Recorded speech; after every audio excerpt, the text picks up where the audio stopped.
दरम्यान दिल्लीतल्या जंतर मंतर इथे अजूनही सुरू असलेल्या विद्यार्थ्यांच्या आंदोलनाला पाठिंबा दर्शवण्यासाठी दादर इथल्या शिवाजी पार्क मैदानामध्ये विद्यार्थ्यांनी आंदोलन केलं। या आंदोलनामध्ये महाराष्ट्र नवनिर्माण सेनेचे युवा नेते अमित ठाकरे आणि शर्मिला ठाकरे सहभागी झाले।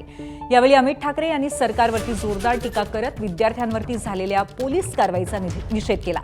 दरम्यान आदित्य ठाकरे यांनीही ब्रिटिशकालीन अत्याचारांपेक्षाही भयंकर अत्याचार काल देशाने पाहिला अशी टीका आदित्य ठाकरेंनी केली।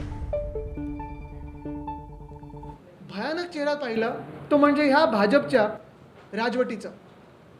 कदाचित ब्रिटिशकालीन अत्याचार कमी आहेत का, त्याच्याहूनही किती पटीने जास्ती काल आम्ही अत्याचार पाहिले। म्हणजे लहान मुलांना कोणी कानाखाली मारते, ही लहान मुलं शाळेतली होती, ती आंदोलनात आली होती का, तर त्यांच्या भवितव्यासाठी, त्यांच्या भविष्यासाठी कोणीतरी त्यांना कानाखाली मारते। महिलांना जसं मारलं गेलं, एक दोन महिलांचे मी व्हिडिओ पाहिले, कोणीतरी मागून त्यांना एक तो दांडुका मारलेला आहे, कोणीतरी जाऊन त्यांच्यावर लाठीचार्ज करत आहे। दोन महिला सापडल्या, त्यांना पूर्ण RPF रॅपिड ॲक्शन फोर्स पूर्णपणे जसं काही वेड्यासारखं लाठीचार्ज करत आहे। बरं, नावाच्या पाट्या देखील काढल्या या रॅपिड ॲक्शन फोर्सने। मला माहिती आहे तुम्हाला पण कुठेतरी वाटतंय आपल्या डोक्यात की हे आपलं लोकशाही कुठेतरी आपली हलते आहे, ह्या लोकांना सत्तेचा माज डोक्यात गेलाय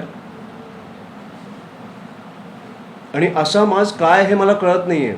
कारण शेवटी 29ला आमच्या हातात असणार आहे तुम्हाला बसवायची तिकडे ताकद की नसणार आहे। ज्या लोकांनी तुम्हाला तिकडे बसवलंय त्यांची तुम्ही ही परिस्थिती केली आहे।